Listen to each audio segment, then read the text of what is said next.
Hi, we're Richard and Jackie from Early Retirement Wanderlust. We have had 8 absolutely fantastic years in our VW campervan, Nelson. We've spent over 900 nights in him and we have visited 14 different countries. But our time in Nelson is coming to a close, and thanks to a brilliant suggestion from one of our subscribers, we are doing an ode to our time in Nelson.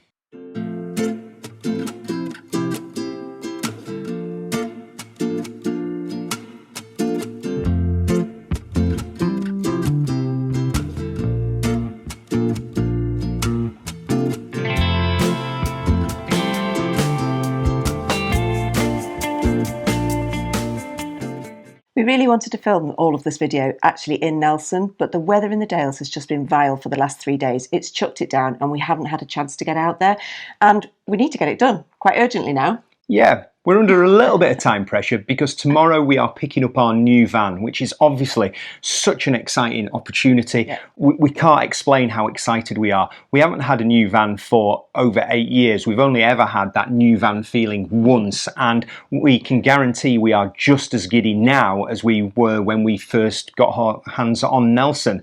But it's tinged with sadness because it's start of the process to say goodbye to Nelson, I guess. Well, yeah, it's only a goodbye. It's not forever. We're keeping Nelson within the family. Our 2 children are going to see if they enjoy van life, and we've already got some plans to go away on trips with Luke and Charlotte in a couple of weeks. So Nelson will still be popping up, and we still can go away for the odd night if we wanted ourselves in Nelson, I suppose. So what we want to do in this video is to review our 8 years of campervan ownership, to go through some of the highs and lows, think about some of the things we've learned and how campervan ownership on Nelson has changed our lives immeasurably over the course of those 8 years. But before we do that, we've got to give you a bit of a health update on how Nelson's doing. So Monday was a really busy day. We had to get up at 7 in the morning to get down to Barnsley. When the van was broken into, they actually shattered one of the van shade blinds when they pushed the window through, and Van Shades kindly said that they would fix it for us. So yeah, we had a busy day on Monday and they did such a fantastic job. I have to say, this is not a sponsored video. We just wanted to make mention and just say a very genuine thank you to Van Shades, because they reached out to us and offered to help us out with the damaged blind. We've had our blinds in our van ever since day one, so they're 8 years old and they still look like new.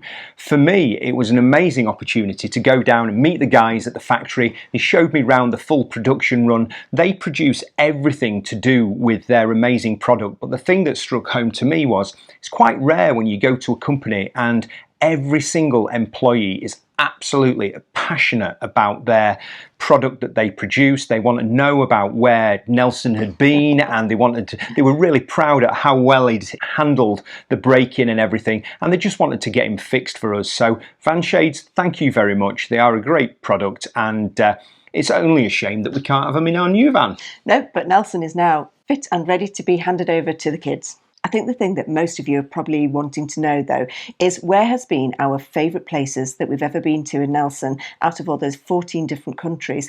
And we're actually going to start really close to home. Our first ever night that we spent in Nelson was actually in the Yorkshire Dales, and it was probably no more than about 8 miles from where we live today.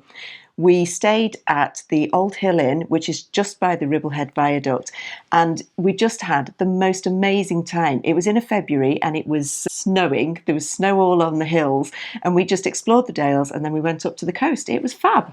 And that started our love affair, really, with the Dales, and we've just been coming back and we've been drawn to it ever since. If you're a long-standing viewer to the channel, it will come as no surprise that we absolutely love the mountains, and sometimes bigger is better, and we absolutely love the high mountains of Europe, and Nelson has afforded us the opportunity to drive some incredible mountain passes, to stay at some really high altitude camping spots, and to be really honest, our happy place is in the high mountains, whether that be the Alps, the Picos in Spain, or recently we've just started to dip our toe in the water of the Pyrenees, and we are never happier than when we're in the high mountains. In fact, we've actually spent 7 out of the 8 summers touring around the Alps. I think a couple of particular highlights: when we stayed in the Dolomites, we stayed up near the Tres Amis in a car park at 2,700 metres. That was pretty epic. And we've stayed in Switzerland, round by the Jungfrau, which we really, really loved.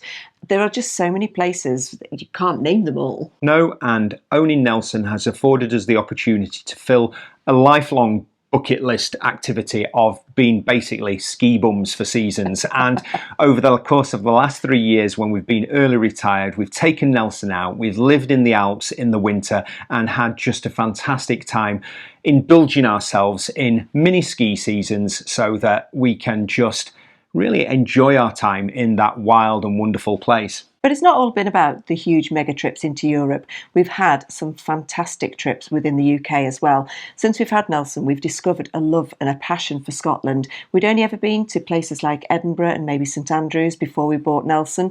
And now I think we've probably got almost an encyclopedic knowledge of most of the Highlands, most of the islands, and there's some definite firm favourites in there. It's really quite embarrassing to admit that, because when, as Jackie said, when we first got Nelson, we had no idea what was north of the border. And I can vividly remember opening up the Wild Guide to Scotland, and we just could not work out how it all fit together. And we've had so many very special nights up in the Highlands. It's so wild, it's so remote. Back in the day, you could stay at quite a few different Forestry Commission places and things like that. We've even spent New Year's up there in freezing temperatures, in a van, in a forest, on our own, and it was just absolutely beautiful. Memories that last a lifetime. A couple of the particular favourites of the islands that we've discovered. Last summer, we went to Shetland and Orkney. They were just incredible. The freedom and the ability to sort of park in lots of different places, either for free or lots of honesty box places, with views that you could just wake up to every day and never get bored. And from the islands, you'll probably seen from some of our footage, we really enjoy the wild weather. And there's nothing better than being on a beach on your own when it's blowing an absolute hoolie. And we love our wild beaches, but it doesn't have to be on the west coast of Scotland or the Scottish Islands.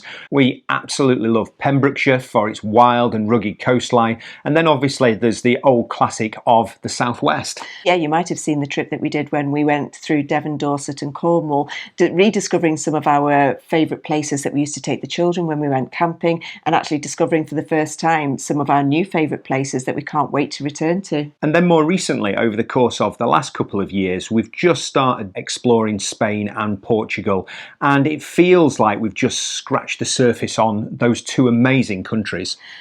It's really strange feeling. Every time we go somewhere, we will say, oh, it's our new favourite place. And you always want to return to places that you've been to. So we've discovered some fantastic places in both Spain and Portugal. But it's such a big, wide expanse that there are just so many other places that we need to still get to.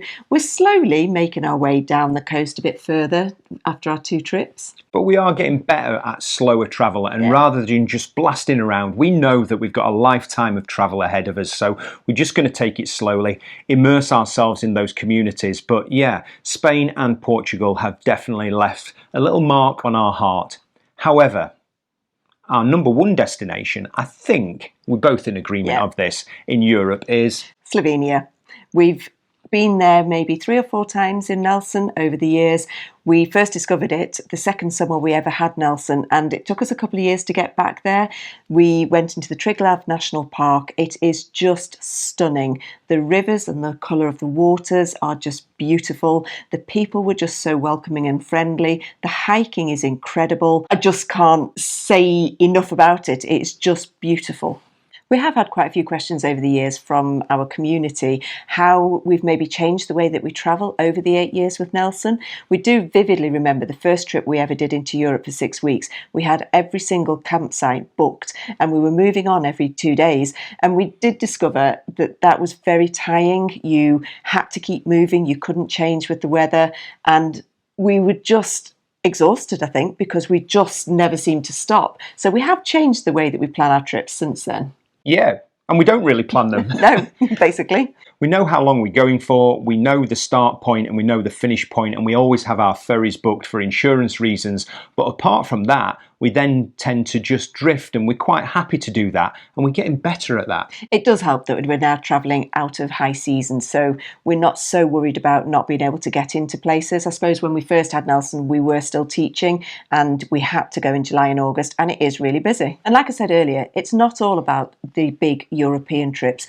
I think we enjoy just as much when we've really excitedly packed up the van at short notice because we've spotted a really nice weather window and we've just disappeared either for a pub stop off or just for a bit of a wild camp somewhere in the lakes or the Dales, and just got away, really impromptu. Love those kind of days. You all know that Richard has a bit of a love for schedules and timetables. I actually have a bit of a passion for data, and I did work out something this morning. We've had Nelson for 8 years. We have spent 903 nights in him, and we paid probably just over £38,000 for buying the van and the conversion.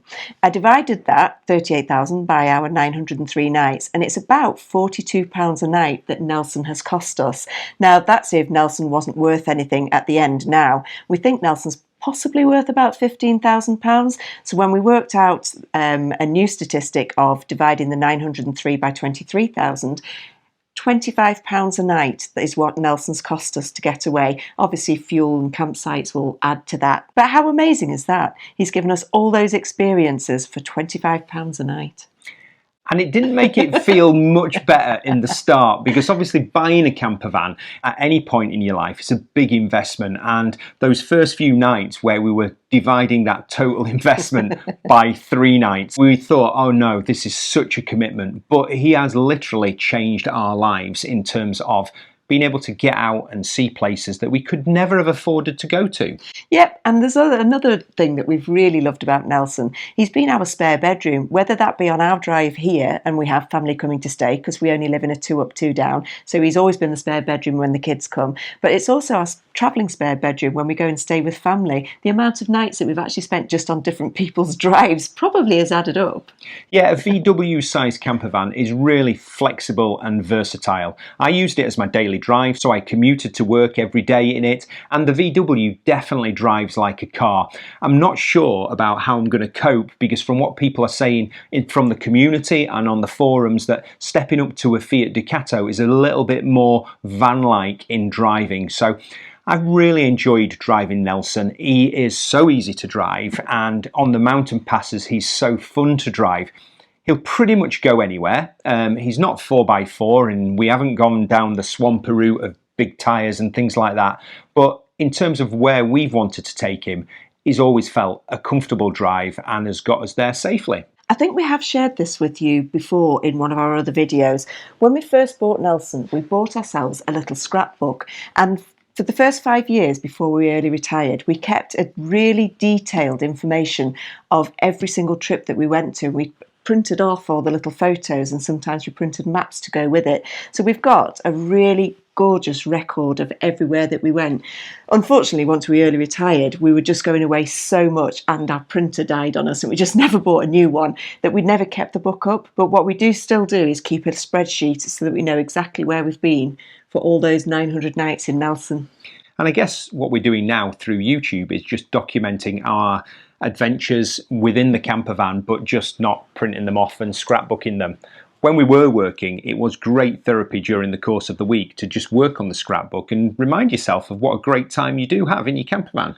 And it is pretty cool now looking through all those adventures that we had right from the beginning. Over the years, Nelson has actually taught us a few things as well. And one of those things is that we have really discovered a love for the countryside and sort of lost our interest in city life, which we used to love going into Manchester or going down to London and spending weekends, and we haven't done that for years. And another thing he's taught us is just the importance of living a simple life, probably out of necessity, because you can't have too many luxuries inside your camper van, and what you load up into the van has to have a use. So we've really learned that you don't actually need very much in life to live a fulfilled life, and that has just echoed across everything that we've done in our early retired years.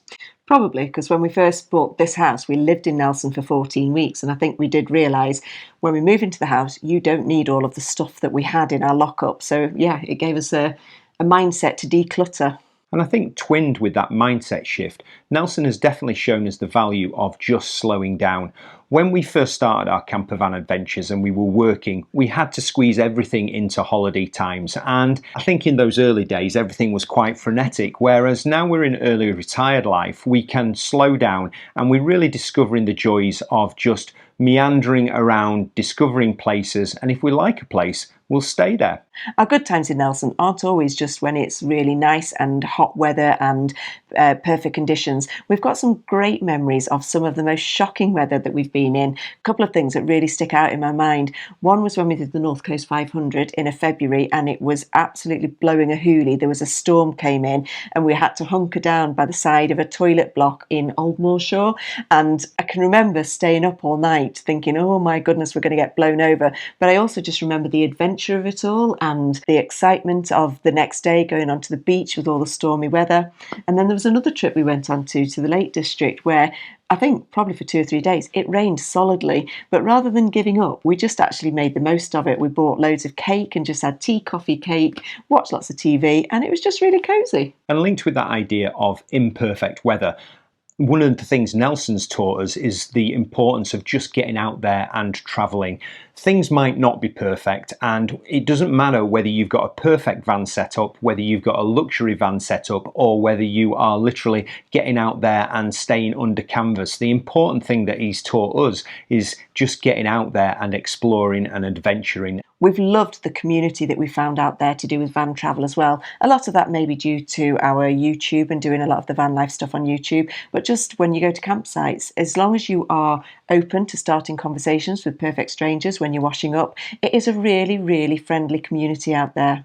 We absolutely don't want you to think our 8 years with Nelson has been without its problems. There have been lots and lots of highs, but there have been 1 or 2 lows, and we thought it would be quite entertaining to share those with you because at the time they were horrific, whereas looking back at them now, they're quite funny. The first one was when I actually drove the van into a forest area and it was in a dune area and ended up axle deep in sand with no idea as to how we were going to get out of there. Yeah, it was not the greatest feeling. You were mortified and trying to work out how you could actually get the van out, who were we going to ring. Not only that, you were driving down what we thought was a road, but it turned out it was a cycle path, which is why you'd come off it to go into the dune. There was a Frenchman shouting at us that we shouldn't be there, and did we not look? It was awful. But it did work out okay. The Frenchman, who was very angry, did bring his car and towed us out, and a few people helped push us, and we got out of there. We were so mortified. I think we didn't get any video footage or any photos of it, so there's not even any evidence. I don't know if that's a good or a bad thing. That was in our YouTube years as well, and I can categorically assure you that the last thing I was thinking about at the time was getting the camera out and documenting it. No. Some people would have said it's YouTube gold and it would have been clickbait disaster. But yeah, all I wanted to do was to get out of that sandpit. And away from there quickly. And away from the angry Frenchman. Yeah. More recently, you'll have all seen about the break-in. That was a particular low. It's something that was at the time quite traumatic, but we carried on with our adventures in the south of France. We managed to get most of the things fixed. The window fixed itself quite easily with Richard's DIY skills. Van shades fixed the van shade, and the insurance did kind of pay out pretty much what we needed to buy the new equipment again. So it wasn't as bad as it could have been, but it was definitely one of those down days. And maybe linked with that, we haven't had many of those. No. You know, one incident in 8 years. Just want to let you know, we've never had the knock either in terms of parking up and then someone waking you up in the middle of the night to try and move you on. Never had that in 8 years. I think it's probably because where we've parked, we've never really felt unsafe either. We've chosen our parking spaces carefully, but we've never felt the need to have to move on either. Yeah, I suppose when we do turn up at a place, because we have turned up at quite a few places where we just want to park for the night for free if we're just transiting somewhere, that we've turned up and we've looked at it and thought, no, I don't like this, I don't like the feel. So maybe it's just because we've been quite intuitive in where we stay. Never had the knock, never had to get up and move in the middle of the night, never felt unsafe. Another memorable incident was in Croatia. in our early years of travel, and we had the opportunity to meet the Croatian AA because we'd been camped on a campsite for 7 days. We'd had a fantastic time. We were all packed up and ready to go. I was steeling myself for a solid day of driving to head north and get back for work, and put the keys in the ignition. Nothing started. Battery was flat as a pancake. They were really good. I think we were probably up and off again within about 3 hours. So yeah, we still made it home in time for work. So as we said right at the beginning of the video, tomorrow is new van day, but it's been lovely to just sit down and get the old travel book out where we used to record all the photos and really think about all the amazing times that we've had in Nelson. And all we're hoping for is that our new campervan gives us exactly the same experiences. Campervan ownership is a real privilege, and we've enjoyed the last 8 years, and we're really looking forward to the next 10 years plus, because our new campervan is definitely a 10-year project. So we can't wait to get out there and get travelling. We can't. We had put a little bit of a teaser out on Instagram this week with a bit of a competition to see if anyone could guess the name of the new van. Most people seem to assume it was going to be another male. Some really good ideas, because some people said it's a Sunlight Cliff, so we had lots of Richards for Cliff Richard. It's a girl though, so there's a heavy hint. So that's it from us. We hope you've enjoyed these little memories of Nelson, and we hope that it has been a good ode to Nelson, because he has served us well, and hopefully he's going to carry on giving our kids their first taste of van life experiences. But that's it from us. See you later. Bye-bye. Bye.